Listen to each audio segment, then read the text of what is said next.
Everyone, welcome to the subject Introduction to Agriculture.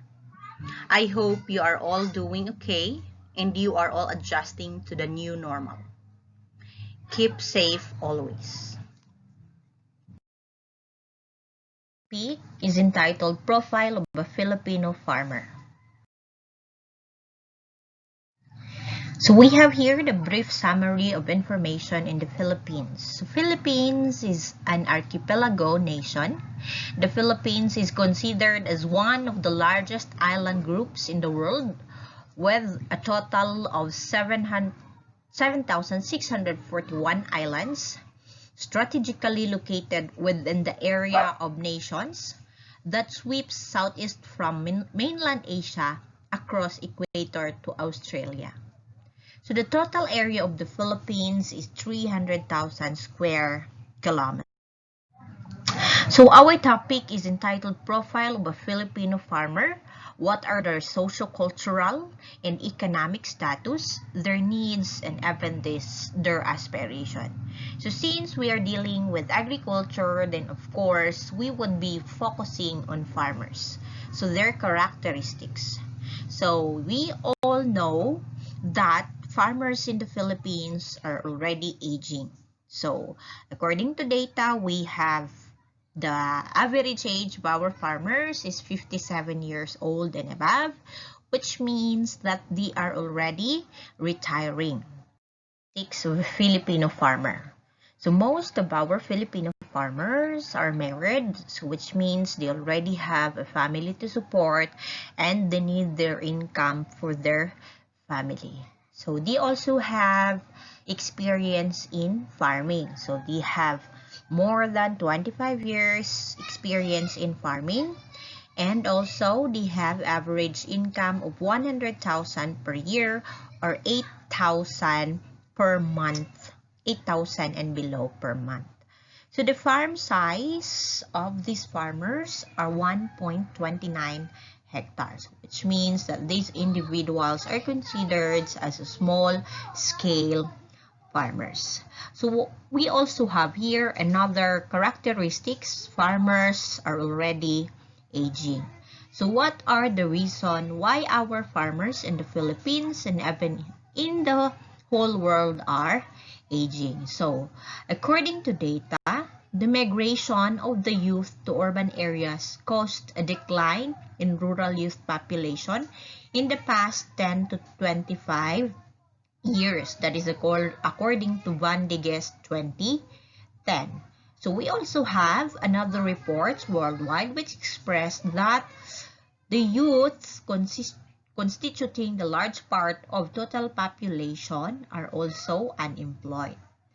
So since there are large number of population of youth who are not into agriculture, then it follows that our farmers are already in old age and also they keep on working in the fields for agricultural practices. So this implies that our farmers in the Philippines are about to retire. They are also physically weak and vulnerable and may not be as active as they were in their youth in doing different farm activities. So they're aging farmers who can still produce agricultural products, but the older farmers are likely to adopt new farming technologies.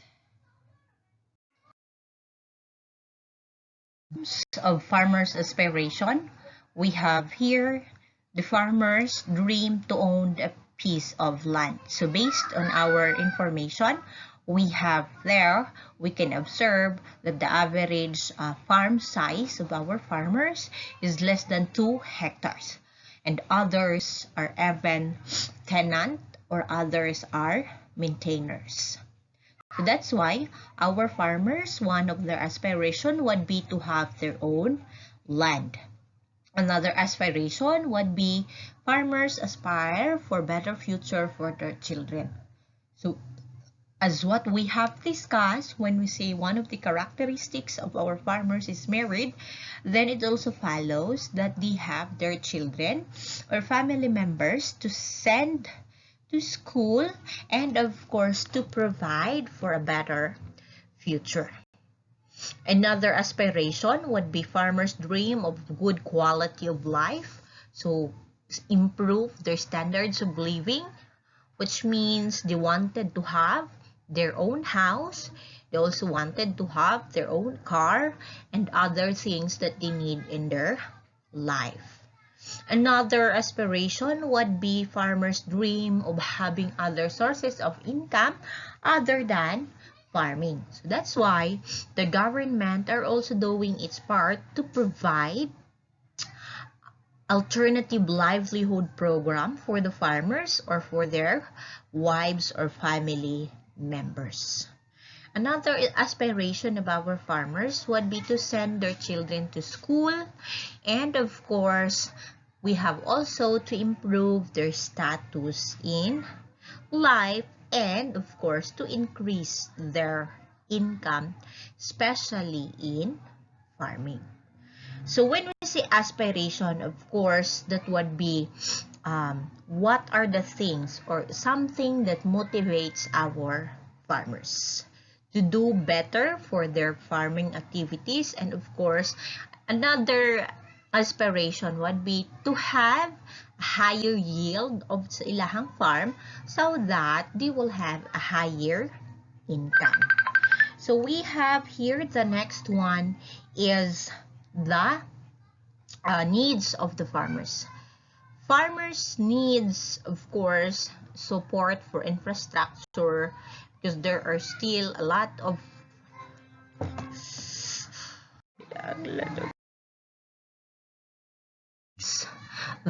they need support from the government, such as the infrastructure, the farm to market road, although there are already a lot of projects of the government to help improve our farm to market road, but still there are still places that needs a farm to market road.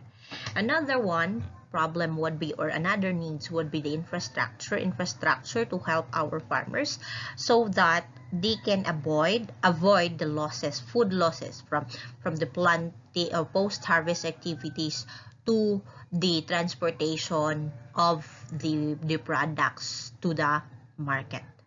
Another needs of the farmers would be the credit facilities. So if you're going to look at, there are a lot of credit facilities provided by land bank, provided by government institutions, but probably other farmers are not aware that these credit institutions are available. So it would be good that the farmers would be aware on these things. So how can we help our farmers? So as a student, you can already help our farmers. By what? What are you going to do to help our farmers? That would be simply buying your foods and your food supply from the palengke.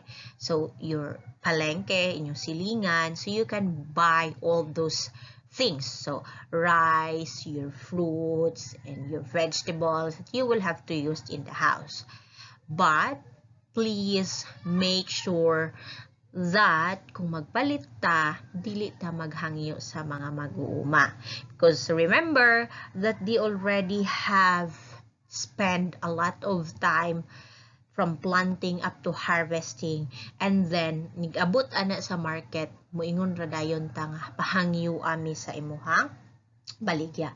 So as much as possible, be fair to the farmers. Let's give them the price that they deserve. Already know that our farmers are aging, so this is very important. This is quoted from Sara de Guzman. We need more farmers to till the land and restore its vitality. We need them to plant seeds that will produce an amazing variety of crops, which when harvested will feed everyone. But the problem is, we do not pay attention to the farmers. We have taken agriculture for granted. So this is a challenge for all of us. So we already know that the farmers are aging. So the question would be, who will be the next farmer? Of course, that would be us. If somebody or no one will till the land, then let's expect that for the next generation or after 10 years, then we don't have food in our table. So much for listening. That is all for the socio-economic status of the Filipino farmers, the needs, and their aspiration.